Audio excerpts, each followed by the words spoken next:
Today's topic is transportation.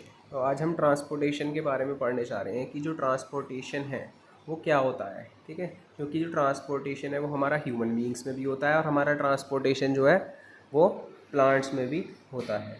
अब human beings में जो ट्रांसपोर्टेशन होता है उसे हम बोलते हैं सर्कुलेटरी सिस्टम। और सिंपल ऐसी ट्रांसपोर्टेशन जो प्लांट में होता है वो दो टिश्यू के थ्रू होता है, एक जाइलम होता है, एक फ्लोएम होता है, उन दोनों के थ्रू होता है। तो ये एग्जैक्टली ट्रांसपोर्टेशन है क्या? जैसे हम खाना खाते हैं, ठीक है, और अपनी बॉडी में ऑक्सीजन को लेते हैं, तो वो क्योंकि हमारा जो बॉडी है उसमें बहुत सारे ऑर्गन्स होते हैं, तो हर ऑर्गन्स के पास फूड फूड पहुंचना चाहिए, क्योंकि जो हमारा डाइजेस्टेड फूड है वो एनर्जी की तरह काम आता है। और ऐसे ही हर ऑर्गन तक हमें ऑक्सीजन भी पहुंचानी है, हमें दिमाग तक भी ऑक्सीजन पहुंचानी है, ठीक है, हमें आइज़ तक भी पहुंचानी है, हमें नोज़ तक भी पहुंचानी है, और हमें बाकी ऑर्गन्स तक भी पहुंचानी है, और ऐसे ही डाइजेस्टेड फूड भी पचाना है ताकि हमारे सारे ऑर्गन प्रॉपर्ली वर्क कर सकें। तो इसके लिए जो पंपिंग का काम करता है हमारी ह्यूमन बॉडी में, वो काम करता है हमारा ह्यूमन हार्ट। क्योंकि ह्यूमन हार्ट क्या है, वो ब्लड को पंप करता है। जैसे कूलर के अंदर क्या होता है, हमारा टुल्लू पंप होता है, ठीक है, तो उसका काम क्या है, पानी को हर जगह तक पहुंचाना कूलर में, ताकि हमें ठंडी हवा आ सके। तो इसी तरह से हम जो हमारा जो हार्ट है, ह्यूमन हार्ट, ठीक है, उसका काम होता है ब्लड को पंप करना। जो हमारा डाइजेस्टेड फूड है और ऑक्सीजन है वो ब्लड के अंदर घुल जाती है, फिर वो सारे पार्ट्स तक उसको पहुंचाने का काम करता है हार्ट, उस ब्लड को पंप कर कर। ठीक है, तो हम ये पढ़ेंगे। अब जैसे हम ह्यूमन बीइंग्स हैं, हम यूनिसेलुलर तो है नहीं कि हमारा एक सेल हो, हम मल्टी सेलुलर ऑर्गेनिज्म है, तो हमें लगातार खाने की ज़रूरत पड़ती है, ऑक्सीजन की ज़रूरत पड़ती है। ये जो फंक्शन परफॉर्म करता है सर्कुलेटरी सिस्टम करता है। कौन करता है? Circulatory system. अब ट्रांसपोर्टेशन है ह्यूमन बीइंग्स में, किसके द्वारा होता है बताया अभी आपको? हार्ट को। तो जो हमारा सर्कुलेटरी सिस्टम है वो रेस्पॉन्सिबल होता है ट्रांसपोर्ट करने के लिए। ये ट्रांसपोर्ट का मतलब क्या है? जैसे फूड को एक ऑर्गन एक जगह से दूसरी जगह पहुंचाना, ऑक्सीजन को एक जगह से दूसरी जगह पहुंचाना। ये किस किस से बना होता है? अब हार्ट होता है, इसमें आर्टरीज होती हैं, ब्लड कैपिलरीज होती हैं, वीन्स होती हैं। तो ब्लड प्ले करता है फूड और ऑक्सीजन को ले जाने के लिए। ठीक है, अब ये सेक्शनल व्यू है हमारा ह्यूमन हार्ट का। ठीक है, एज वी नो कि जो ह्यूमन हार्ट है हमारा वो 4 चैम्बर हार्ट है। क्या है? 4 चैम्बर हार्ट है। 4 चैम्बर होते हैं इसमें। आप ध्यान से डायग्राम में देखिए, लेफ़्ट एट्रियम होता है, ठीक है, ऐसे ही उस साइड राइट एट्रियम होता है, नीचे की साइड लेफ़्ट वेंट्रिकल होता है और दूसरी साइड राइट वेंट्रिकल होता है। ये हमारा 4 चैम्बर हार्ट हो गए, left atrium, right atrium, left ventricle, right ventricle. ठीक है, जो लेफ़्ट एट्रियम है उसके एंट्री पॉइंट का हमने नाम दिया है पल्मोनरी वीन्स, जहाँ से हमारा जो ऑक्सीजनेटेड ब्लड है आता है। ठीक है, और जहाँ से ये ऑक्सीजनेटेड ब्लड आएगा हमारा पल्मोनरी वीन से, फिर वो जाता है लेफ़्ट एट्रियम में, लेफ़्ट एट्रियम से जाता है वो लेफ़्ट वेंट्रिकल में, फिर वो बाहर निकल जाता है ऊपर से, देखो, ऑर्टा के थ्रू। किसके थ्रू निकलता है? ऑर्टा के थ्रू हमारा बाहर निकल जाता है। ठीक है, तो जो हमारा ऑक्सीजनेटेड ब्लड है, ऑक्सीजनेटेड ब्लड का क्या मतलब है यहाँ पे? ऑक्सीजनेटेड ब्लड का मतलब है जो रिच इन ऑक्सीजन होता है, जिसमें ऑक्सीजन की क्वांटिटी ज़्यादा होती है। ऐसे ही हमारा जो दूसरा पार्ट है उस केस में क्या होता है हमारा, राइट एट्रियम की तरफ देखिए आप, यहाँ पे 2 एंट्री पॉइंट है, एक वेना कावा है अपर बॉडी से और एक वेना कावा है लोअर बॉडी से। तो 2 जगह से हमारा ब्लड आ रहा है। ठीक है, और फिर राइट एट्रियम में जाता है, राइट एट्रियम से नीचे राइट वेंट्रिकल में जाता है, फिर वो हमारा पल्मोनरी आर्टरी के थ्रू बाहर निकल जाता है। ठीक है, तो ये जो vena cava from upper body और vena cava from lower body है, यहाँ से डीऑक्सीजनेटेड ब्लड आता है। कौन सा ब्लड आता है? Deoxygenated blood. डीऑक्सीजनेटेड ब्लड का क्या मतलब है? जो रिच इन CO2 है, जिसमें CO2 की क्वांटिटी ज़्यादा हो, किसके कंपैरिजन में? ऑक्सीजन की कंपैरिजन में। तो यहाँ से ऐसा ब्लड आता है। तो 4 चैम्बर हार्ट है, left atrium, right atrium, left ventricle, right ventricle. ठीक है, और ये जो आपको दिखाई दे रहा होगा लेफ्ट वेंट्रिकल और राइट वेंट्रिकल, इसको जो एक डिवाइडिंग वॉल है इसको सेप्टम बोला गया है। लेफ्ट एट्रियम का एंट्री पॉइंट पल्मोनरी वीन्स है। ठीक है, तो यहाँ से ऑक्सीजनेटेड ब्लड आता है हमारा, और उसके बाद हमारा लेफ़्ट एट्रियम में आएगा, लेफ़्ट एट्रियम से लेफ़्ट वेंट्रिकल बाहर निकल जाएगा, किसके थ्रू? ऑर्टा के थ्रू। अब दूसरी साइड से डीऑक्सीजनेटेड ब्लड आएगा, deoxygenated blood vena cava from lower body और vena cava from upper body से राइट एट्रियम में जाएगा, राइट एट्रियम से राइट वेंट्रिकल में जाएगा, फिर वो हमारा बाहर निकल जाएगा किसके थ्रू, पल्मोनरी आर्टरी के थ्रू। ये आपको एरो दिखाई गई है, आपको समझ में आ जाएगा। अब हमारा हार्ट है, क्योंकि हार्ट क्या होता है अभी जैसे हमने पढ़ा इसके 4 टाइप हैं ट्रांसपोर्टेशन सिस्टम के, हार्ट, आर्टरीज, वीन्स, कैपिलरी। अब first one is heart. Heart एक मस्कुलर ऑर्गन है जो कार्डियक मसल से बनता है, बहुत छोटा होता है कि अडल्ट्स की रिस्ट में भी आ सकता है। हार्ट एक पंपिंग ऑर्गन है जो ब्लड को क्या करने के काम आता है, पंप करने के काम आता है। जैसे मैंने आपको कूलर वाला केस बताया, पानी को पंप करता है, सारी जगह तक पहुंच जाता है, ऐसे ही हमारा जो हार्ट है वो हमारे ब्लड को पंप करता है। ह्यूमन हार्ट 4 चैम्बर होते हैं, right atrium, right ventricle, left atrium.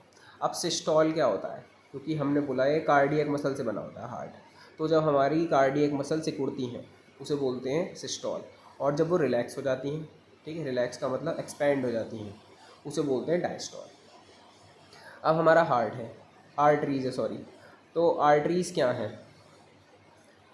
तो आर्टरीज जो हैं थिक वॉल्ड ब्लड वेजल्स होती हैं। क्या होती हैं, ब्लड वेजल्स, वो भी कैसी, जिनकी वॉल थिक होती हैं, जो ऑक्सीजनेटेड ब्लड को ले जाती हैं हार्ट से डिफरेंट ऑर्गन तक। तो हमारे हार्ट से डिफरेंट ऑर्गन तक पहुंचाने का काम जो ब्लड को कर रही हैं, ठीक है, वो भी oxygenated blood which is rich in oxygen, वो कौन कर रही हैं, आर्टरीज।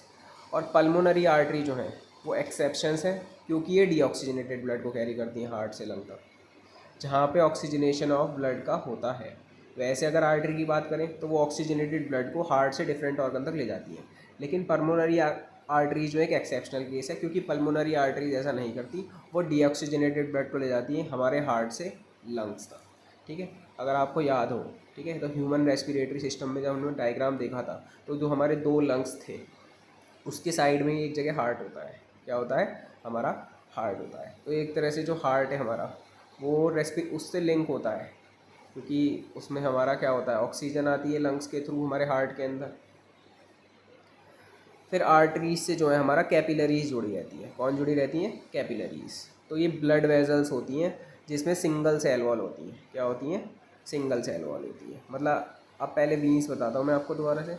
तो जो हमारी आर्टरीज थी वो थिक वॉल ब्लड वेजल्स थी, जो वीन्स होती हैं वो थिन वॉल्ड ब्लड वेजल्स होती हैं, जो डीऑक्सीजनेटेड ब्लड को कैरी करती हैं ऑर्गन से हार्ट तक। जैसे ऑक्सीजनेटेड ब्लड को कौन ले जाएगा, हमारे दिल से अलग अलग ऑर्गन तक, ठीक है, वो ले जाने का काम करेगा आर्टरीज। और फिर वापस में क्या होता है, डीऑक्सीजनेटेड ब्लड लेके आता है कौन, वीन्स, डिफरेंट ऑर्गन से हार्ट तक, मतलब वो पहुंचाती है। पल्मोनरी वीन्स फिर एक्सेप्शन है, जैसे पल्मोनरी आर्टरी एक्सप्रेशन थी, क्योंकि ये ऑक्सीजनेटेड ब्लड को कैरी करती हैं लंग से लेकर हार्ट तक। वेल्व्स प्रेजेंट होती हैं वीन्स में ताकि वो बैक फ्लो करा सकें किसका, ब्लड का। तो आर्टरीज जो हैं वो थिक वॉल्ड हैं, वीन्स थिन वॉल्ड है। अब ये किस तरह से होता है, पहले तो हमारी आर्टरीज होती हैं, ठीक है। आर्टरीज जो हैं बहुत सारे नेटवर्क से जुड़ती हुई मिलती हैं कैपिलरीज से, उसके बाद लास्ट में हमारा वीन आता है। तो इस तरह से होता है आर्टरीज, कैपिलरी, वीन, ठीक है, ये है। तो इसमें आर्टरीज, कैपिलरी, वीन में क्या होता है, एक तरह से ब्लड फ्लो होता है। क्या होता है, ब्लड फ्लो होता है, और ब्लड के अंदर ऑक्सीजन और हमारा फूड क्या होता है, सॉल्यूबल होता है। यहाँ पे अभी केवल किसकी बात कर रहे हैं, ऑक्सीजनेटेड और डीऑक्सीजनेटेड ब्लड की बात कर रहे हैं। अब सर्कुलेटरी सिस्टम है ह्यूमन बींग्स में, कैसे कंसिस्ट करता है, ठीक है। सबसे पहले आप नीचे से देखिए, बिल्कुल बॉटम में से, राइट साइड में से, ठीक है, फ़ोन के अकॉर्डिंग लेफ्ट होगा, जहाँ लिखा हुआ है ऑक्सीजनेटेड ब्लड, ठीक है। ऑक्सीजनेटेड ब्लड जाता है लेफ्ट एट्रियम में, और जो हमारा हार्ट है वो रिलैक्स होता है। फिर हार्ट हमारा कॉन्ट्रैक्ट होता है लेफ्ट एट्रियम के अंदर ही, फिर वो जाता है लेफ़्ट वेंट्रिकल में, रिलैक्स होता है वो हार्ट हमारा, फिर लेफ़्ट वेंट्रिकल में कॉन्ट्रैक्ट होता है। उसके बाद हमारा वो जो ऑक्सीजनेटेड ब्लड है वो बॉडी पार्ट्स तक पहुंच जाता है ऑर्टा के थ्रू। इसके थ्रू, ऑर्टा के थ्रू, जैसे मैंने आपको डायग्राम में बताया था। ये रहा लेफ़्ट एट्रियम की जो एंट्री पॉइंट है, पल्मोनरी वीन्स है, ठीक है। यहाँ से आता है हमारा जो ब्लड है, ठीक है, ये लेफ़्ट एट्रियम में जाता है, एक बार ये रिलैक्स होता है, एक बार कॉन्ट्रैक्ट होता है, फिर लेफ़्ट वेंट्रिकल में जाता है, वहाँ भी ऐसे होता है, फिर ऑर्टा से। और याद रखना यहाँ से ऑक्सीजनेटेड ब्लड है। ऑक्सीजनेटेड ब्लड मतलब जिसमें ऑक्सीजन ज़्यादा है, जिसमें ऑक्सीजन क्या होती है, ज़्यादा होती है, और वो ऑर्टा के थ्रू हमारी पूरी बॉडी पार्ट्स तक क्या होता है, पंप हो जाता है। क्या हो जाता है, पंप हो जाता है। तो पहले हमारा ये जो हमारा जो ब्लड आया जिसने हार्ट में एंट्री मारी पल्मोनरी वीन्स के थ्रू, वो डिफरेंट बॉडी पार्ट्स तक पहुंच गया, मतलब एक तरह से पंप हो गया, ठीक है ना, हर बॉडी पार्ट्स तक ये। अब पहली प्रोसेस ये ख़त्म हो गई कि हमारा जो ब्लड है वो बॉडी पार्ट्स तक पहुंच गया, ठीक है, और वो भी ब्लड कैसा, जिसमें ऑक्सीजन ज़्यादा हो। अब क्या होगा, अब जो डीऑक्सीजनेटेड ब्लड होगा वो यहाँ से आएगा, ध्यान से देखिए, vena cava from upper body और vena cava from lower body से राइट एट्रियम में आएगा, फिर राइट वेंट्रिकल में आएगा, फिर बाहर निकल जाएगा पल्मोनरी आर्टरी के थ्रू, ठीक है। अभी इसमें देखो आपको डायग्राम में समझाएंगे। अब जैसे ये सबसे ऊपर लिखा हुआ है डीऑक्सीजनेटेड ब्लड फ्रॉम बॉडी, ठीक है, ये किधर जाएगा, ये जाएगा राइट एट्रियम में, फिर राइट एट्रियम में एक बार रिलैक्स होगा, एक बार कॉन्ट्रैक्ट होगा, फिर राइट वेंट्रिकल में, फिर राइट वेंट्रिकल में, ठीक है, एक बार रिलैक्स होगा, एक बार कॉन्ट्रैक्ट होगा, फिर हमारे लंग्स तक पहुंच जाता है। कहाँ तक पहुंच जाता है हमारा ये डीऑक्सीजनेटेड ब्लड, फेफड़ों तक, ठीक है ना। तो इस तरह से ये बार बार घूमता रहता है, वापस हमारा लंग्स तक आ गया। पहला ऑक्सीजनेटेड ब्लड ये निकला भी कहाँ से, लंग से, ठीक है, लंग से जाके तो हार्ट में घुसा है, ठीक है, तो वहाँ से ये पहुँच गया पूरी बॉडी पार्ट्स तक ऑक्सीजनेटेड ब्लड। बाद में डीऑक्सीजनेटेड ब्लड वापस आके कहाँ तक आ गया, लंग्स तक, ठीक है। तो जा क्या रहा है, एक तरह से ऑक्सीजनेटेड, और वापस कैसा आ रहा है ब्लड, डीऑक्सीजनेटेड। ऑक्सीजनेटेड का मतलब रिच इन ऑक्सीजन और डीऑक्सीजनेटेड का मतलब रिच इन कार्बन डाइऑक्साइड। तो ये पूरा ब्लड सर्कुलेशन है हमारा ह्यूमन हार्ट में। तो अब ये पहले एक तरह से बता रखा है circulatory system in human beings. एक आता है पंपिंग हार्ट, फिर आती हैं ब्लड वेजल्स, फिर आती हैं दोबारा से ब्लड वेजल्स। तो पंपिंग ऑर्गन जो है हमारा हार्ट है, ब्लड वेजल्स में आर्टरीज बीन्स हैं, कैपिलरीज भी कह सकते हैं, और ब्लड वेजल्स और ब्लड और लिम्फ भी होता है हमारा। अब ब्लड क्या है हमारा, ब्लड एक कनेक्टिव टिश्यू है। कैसा टिश्यू है, कनेक्टिव टिश्यू, जो रोल करता है, मतलब प्ले करता है रोल ऑफ करियर बहुत सारे सब्सटेंस के लिए बॉडी में, मतलब क्योंकि ये फूड को भी ले जाता है, डाइजेस्टेड फूड को, ऑक्सीजन को भी ले जाता है अपने साथ। अब ब्लड जो है वो 3 चीज़ से बना होता है, एक होता है प्लाज्मा, एक होता है ब्लड सेल, एक होता है ब्लड प्लेटलेट्स। अब प्लाज्मा क्या है, जैसे आप कोरोना वायरस में सुन रहे होंगे कि प्लाज्मा डोनेट कर रहे हैं, ठीक है, वही चीज़ होती है प्लाज्मा।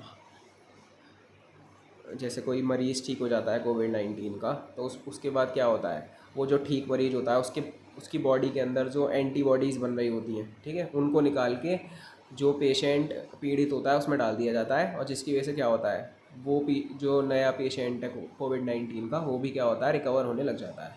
तो वो चीज़ प्लाज्मा है। तो हमारे ब्लड के अंदर ही घुला रहता है प्लाज्मा। तो एक पीले कलर का लिक्विड होता है जो पानी से बना होता है। तो ब्लड प्लाज्मा जो है फॉर्म्स करता है मैट्रिक्स ऑफ ब्लड। अब ब्लड सेल क्या है, 2 तरह के रेड ब्लड सेल होते हैं, एक होता है रेड ब्लड सेल, एक होते हैं वाइट ब्लड सेल। अब रेड ब्लड सेल क्या है, ये रेड कलर के होते हैं। क्यों, जो रेड ब्लड सेल है रेड कलर के होते हैं क्योंकि उसके अंदर हेमोग्लोबिन होता है, जो एक पिगमेंट है। हेमोग्लोबिन ऑक्सीजन के साथ कंबाइन हो जाता है बहुत जल्दी से, और CO2 के साथ भी। ऑक्सीजन का ट्रांसपोर्ट जो होता है, मतलब ऑक्सीजन का जाना, वो हेमोग्लोबिन की वजह से ही हो पा रहा है, क्योंकि ब्लड के अंदर हेमोग्लोबिन है रेड ब्लड सेल के अंदर।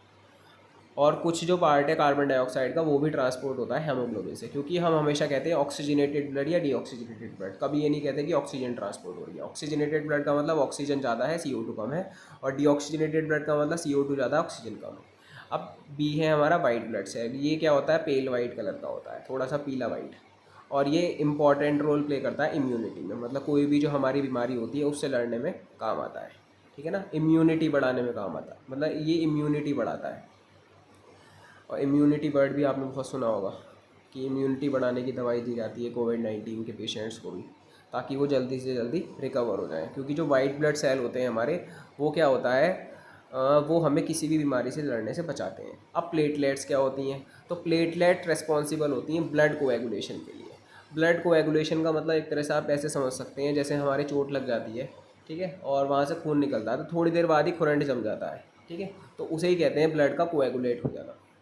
ब्लड कोएगुलेशन एक डिफेंस मैकेनिज्म है जो एक्सेस लॉस ऑफ ब्लड से बचाती है अगर कोई इंजरी हो जाए। अब लिम्फ क्या है, लिम्फ भी ब्लड की तरह होता है, लेकिन लिम्फ के अंदर रेड ब्लड सेल नहीं होते। जैसे हमने पढ़ा ब्लड के अंदर रेड ब्लड सेल होते हैं, वाइट ब्लड सेल होते हैं, और एक प्लेटलेट्स भी होता है। तो लिम्फ भी ब्लड की तरह है, लेकिन लिम्फ के अंदर रेड ब्लड सेल नहीं होते। लिम्फ बनता है फ्लूइड से, जो ब्लड कैपिलरीज से लीक करता है, क्योंकि जो हमारा ब्लड है वो ब्लड कैपिलरीज में फ़्लो होता है। किसमें फ़्लो होता है, ब्लड कैपिलरीज में, जो किससे बनी होती है, आर्टरीज, कैपिलरी, वेन्स से, और वो खाली स्पेस में चला जाता है टिश्यू में। तो जो लीकेज ब्लड है ब्लड कैपिलरीज में से, वो खाली स्पेस में चला जाए टिश्यू में, ठीक है, तो क्या होता है, वो फ्लूइड कलेक्ट होता है लिम्फ वेजल में, फिर लिम्फ वेजल होती हैं। और फाइनली वो ब्लड कैपिलरीज में जाता है, ठीक है ना। लिम्फ एक इम्पॉर्टेंट रोल प्ले करता है इम्यून सिस्टम में। लिम्फ क्या है, अब एक येलोइश फ्लूइड है, मतलब येलोइश कलर का लिक्विड है, जो कहाँ से निकलता है, ब्लड कैपिलरीज से निकलता है और इंटरसेल्यूलर स्पेस में जाता है, मतलब वो खाली स्पेस में जो टिश्यू के होते हैं वहाँ जाता है, जिसके अंदर कम प्रोटीन होता है ब्लड से, मतलब ब्लड के अंदर प्रोटीन जाता है, वहाँ क्या है, कम है। लिम्फ फ्लो होता है टिश्यू से हार्ट तक, ठीक है, क्योंकि वो उस टिश्यू के एक स्पेस में गया है, तो वहाँ से टिश्यू से वो लिम्फ कहाँ जाता है, वापस हार्ट तक जाता है, जो ट्रांसपोर्टेशन में काम आता है और जर्म्स को मारने में काम आता है। अब जो हमारा हार्ट है वो डबल सर्कुलेशन होता है, तो ह्यूमन हार्ट में क्या होता है, ब्लड हार्ट में दो बार पास होता है एक कार्डियक साइकिल में, एक कार्डियक साइकिल में 2 बार पास होता है। देखा होगा आपने, पहले ऑक्सीजनेटेड ब्लड आता था, लेफ्ट एट्रियम लेफ्ट वेंट्रिकल से होता हुआ ऑर्टा से निकल जाता था। दूसरे केस में क्या होता था हमारा, vena cava from upper body, vena cava from lower body, फिर राइट एट्रियम, फिर राइट वेंट्रिकल से होता हुआ हमारा पल्मोनरी आर्टरीज से निकल जाता था, ठीक है। तो एक कंप्लीट हार्ट बीट जो है, जिसमें जो चैम्बर है हार्ट का कॉन्ट्रैक्ट होता है और रिलैक्स होता है, उसे बोलते हैं कार्डियक साइकिल, मतलब दिल का धड़कना, एक बार क्या होना, सिकुड़ना, और एक बार एक्सपैंड होना, ठीक है, मतलब धड़कना, एक तरह से लब डब करना। जो हार्ट है वो बीट करता है 72 टाइम्स पर मिनट, तो 1 मिनट में 72 टाइम्स बार वो धड़कता है नॉर्मल एडल्ट में।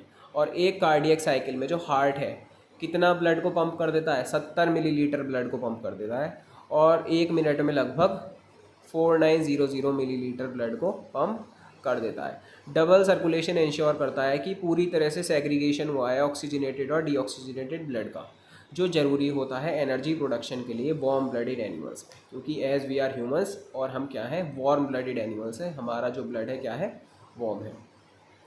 अब ये डायग्राम है कि किस तरह ट्रांसपोर्ट और एक्सचेंज हो रहा है ऑक्सीजन और कार्बन डाइऑक्साइड का, ठीक है। तो हमारा जो बीच में है वो है हार्ट, क्या है बीच में, हार्ट है। ऊपर हमारा लंग्स दिखाया गया है और नीचे हमारी क्या दिखाई गई है, एक तरह से ऑर्गन्स दिखाए गए हैं, या कह सकते हैं बॉडी दिखाई गई है पूरी। तो सबसे पहले हम हार्ट को देखते हैं। हार्ट से जो हमारा ब्लड है, ठीक है, याद रखना ऑक्सीजनेटेड ब्लड, वो जाता है कहाँ, ये जो लंग्स की आर्टरी होती है इसमें, जिसको बोला गया पल्मोनरी आर्टरीज टू लंग, उसके बाद वहाँ से ब्लड जाएगा लंग कैपिलरीज में, ठीक है, और फिर जाता है वीन में, फिर वापस हमारा हार्ट में आ जाता है। क्या होता है, वापस हमारा हार्ट में आ जाता है, जैसे उसमें होता था। तो क्योंकि पहले आर्टरी होती है, फिर ये जो नेटवर्क है कैपिलरी होती है, फिर वीन होती है, ठीक है। आर्टरी थिक वॉल होती है, वीन हमारी थिन वॉल होती है। तो सबसे पहले हार्ट से ब्लड निकलता हुआ पल्मोनरी आर्टरी में जाता है लंग की, फिर लंग की कैपिलरी में जाता है, फिर वापस हमारा जो है वो पल्मोनरी वीन से होता हुआ आ जाता है, ठीक है ना, फेफड़ों की। अब क्या होता है, अब हमारा ब्लड जैसे ऐसे एक चक्कर लगा के आ गया, अब यहाँ से जाएगा जहाँ ऑर्टा टू बॉडी लिखा हुआ है, इस ब्लड वेजल से निकलता हुआ, ठीक है। अब हमारी बॉडी पार्ट्स में जाएगा, फिर जो कैपिलरीज होती हैं हमारी उसके अंदर जाता है, फिर वेना कावा फ्रॉम बॉडी में आके वापस ये कहाँ आ जाता है, हमारा हार्ट में आ जाता है। तो पहले जो जाता है हमारा वो ऑक्सीजनेटेड ब्लड जाता है पल्मोनरी आर्टरी में लंग की, फिर लंग कैपिलरी में, फिर वो पल्मोनरी वीन से होता हुआ वापस यहीं आ जाता है हार्ट के अंदर। अब जो निकलेगा वो डीऑक्सीजनेटेड ब्लड निकलेगा, ठीक है, जहाँ ऑर्टा टू बॉडी है वहाँ जाएगा, उसके बाद फिर जो ये हमारी बॉडी की कैपिलरी है वहाँ जाएगा, उसके बाद वेना कावा में जाएगा, फिर वापस इसमें ही आ जाएगा। तो इस तरह से 2 बार चक्कर लगा रहा है, ठीक है। इसी चीज़ को बोलते हैं डबल सर्कुलेशन। क्या बोलते हैं हम, डबल सर्कुलेशन। अब जिस तरह हमारा जो ट्रांसपोर्टेशन है हमारा ह्यूमन बीइंग्स में होता था, ऐसे ही हमारा प्लांट में होता है, ठीक है, क्योंकि हम जानते हैं कि जो प्लांट होते हैं वो भी एक तरह से क्या होते हैं, हमारे लिविंग बीइंग्स होते हैं। तो प्लांट में क्या होते हैं, वस्कुलर टिश्यू होते हैं स्पेशलाइज, जो ट्रांसपोर्ट का मतलब सब्सटेंस का ट्रांसपोर्ट कराते हैं। वो जो वस्कुलर टिश्यू है वो होते हैं जाइलम और फ्लोएम। तो जाइलम का काम क्या होता है, ठीक है, एक तरह से टिश्यू होते हैं प्लांट्स के अंदर, और टिश्यू आपको पता ही है सेल से मिलके बने हैं। तो जाइलम जो है पानी और मिनरल्स का ट्रांसपोर्ट कराता है, किसके अंदर, प्लांट्स के अंदर। पानी आपको पता ही है, मिनरल्स वही आयरन कॉपर जिंक ये सब जो होते हैं, कैल्शियम हो गया। और जाइलम किससे बना होता है, इसके पार्ट्स पूछ लेते हैं कई बार, जाइलम फ्लोएम में डिफरेंस भी बहुत आता है। जाइलम जो है ट्रैकीट से बना होता है, जाइलम वेजल से बना होता है, जाइलम पैरेन्काइमा से बना होता है, और जाइलम फाइबर से बना होता है। जो ट्रैकीट्स और जाइलम वेजल है ये कंडक्टिंग एलिमेंट्स हैं, और जाइलम एक कंटिन्यूस ट्यूब होती है प्लांट में, जो कहाँ से कहाँ तक होती है, रूट से स्टेम तक होती है, और कहाँ तक जाती है, पत्तियों तक जाती है। पानी और मिनरल को कैरी करती है लीव्स से अदर पार्ट ऑफ प्लांट तक। तो जाइलम का मतलब सिंपल क्या है, पानी और मिनरल को ट्रांसपोर्ट करना होता है हमारा ये, ठीक है। पानी तो हमारा रूट के थ्रू ही ट्रांसपोर्ट होता है और सेम मिनरल्स भी। अब फ्लोएम है, फ्लोएम क्या होता है, वो रेस्पॉन्सिबल होता है हमारा ट्रांसपोर्टेशन ऑफ फूड के लिए। जैसे आपने देखा होगा कोई भी प्लांट होता है उसमें हर जगह फूड आ रहे होते हैं, ठीक है ना, उन अलग अलग टहनियों पे, तो वो हर जगह तक पहुंचना वो फ्लोएम के द्वारा हो पाता है। फ्लोएम किससे बना है, अब सीव ट्यूब से, कंपेनियन सेल से, फ्लोएम पैरेन्काइमा से, बेस्ट फाइबर से। सीव ट्यूब क्या होती हैं, कंडक्टिंग एलिमेंट होती हैं फ्लोएम के अंदर, मतलब जो लेके जाती हैं, जो कैरी करती हैं प्रोडक्ट ऑफ फोटोसिंथेसिस को रूट से अदर पार्ट ऑफ प्लांट तक। अब ट्रांसपोर्टेशन इन प्लांट समझा रखा है, जाइलम और फ्लोएम। अब एसेंट ऑफ सैप क्या है, जो अपवर्ड मूवमेंट होता है, जाइलम वाले में बात चल रही है, क्योंकि जो हमारा पानी है वो रूट से ऊपर की तरफ जाता है, तो ये जो अपवर्ड मूवमेंट होता है वाटर और मिनरल का रूट से डिफरेंट प्लांट तक, इसी चीज़ को बोलते हैं एसेंट ऑफ सैप। बहुत सारे फैक्टर प्ले करते हैं रोल एक एसेंट ऑफ सैप में, और ये इस तरह से होता है क्योंकि हमारा जो वाटर और मिनरल का ट्रांसपोर्ट है वो यूनी डायरेक्शनल होता है। ये हम 9th या 8th में भी पढ़ चुके हैं जाइलम फ्लोएम के बारे में, कि जो रूट होती है उससे ऊपर की तरफ जाता है पेड़ के अंदर, ठीक है, तो केवल एक ही डायरेक्शन में होता है। अब ये जो एसेंट ऑफ सैप है, इसके क्या क्या हमारे फैक्टर हैं, जैसे रूट प्रेशर है, तो जो वॉल होती हैं सेल ऑफ रूट हेयर की बहुत थिन होती है। जो वाटर होता है मिट्टी से वो रूट हेयर के अंदर जाता है ऑस्मोसिस के थ्रू, ठीक है। ऑस्मोसिस वही कि हाई कंसनट्रेशन से लो कंसनट्रेशन की तरफ। जो रूट प्रेशर है रेस्पॉन्सिबल होता है जो वाटर का मूवमेंट होता है ऊपर की तरफ, स्टेम की तरफ। कैपिलरी एक्शन है, कैपिलरी एक्शन क्या है, बहुत ज़्यादा फाइन ट्यूब है उसे बोलते हैं कैपिलरी। वाटर है या कोई भी लिक्विड है उसमें राइज होता है ऊपर की तरफ। कैपिलरी ट्यूब में जो पानी है या लिक्विड है वो क्या होता है, ऊपर की तरफ राइज होता है, क्योंकि फिजिकल फोर्सेस होते हैं और फिनोमेना होते हैं जिसे बोलते हैं कैपिलरी एक्शन। जैसे पानी जो है स्टेम में ऊपर की तरफ जाता है कुछ हाइट, क्यों, क्योंकि वो कैपिलरी एक्शन हो रहा है इसमें।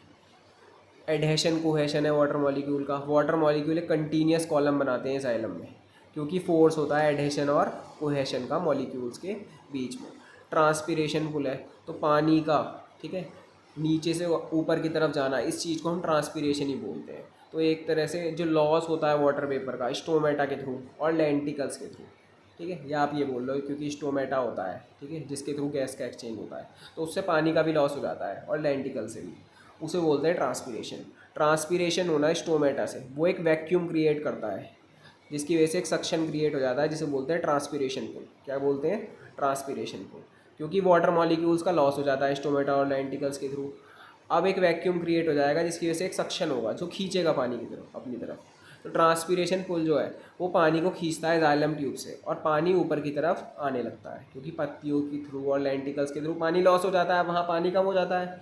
अब एक वैक्यूम क्रिएट होता है और एक सक्शन क्रिएट होता है। वैक्यूम आपको पता ही है जो अपनी तरफ चीज़ों को खींचता है, तो वो जो ट्रांसपीरेशन पुल है वो पानी को खींचता है जाइलम ट्यूब से, और जो पानी है वो ऊपर की तरफ आ जाता है चाहे कितना भी ऊंचा प्लांट हो। ट्रांसपोर्ट होना फूड का, तो जो ट्रांसपोर्ट है फूड का भी बताया था आपको, वो फ्लोएम के थ्रू होता है।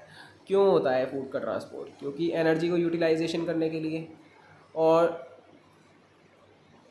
जो फ्लो होता है सब्सटेंस का फ्लोएम से वो दोनों डायरेक्शन में होता है, ठीक है ना, जाइलम की तरह नहीं होता कि केवल अपर डायरेक्शन में होता है पानी और मिनरल्स का फ्लो, ये दोनों डायरेक्शन में होता है, ठीक है ना, अपवर्ड भी हो सकता है और नीचे भी हो सकता है, क्योंकि आपने देखा होगा फूड हर जगह ही आते हैं प्लांट्स में ज़्यादातर जितना भी होता है।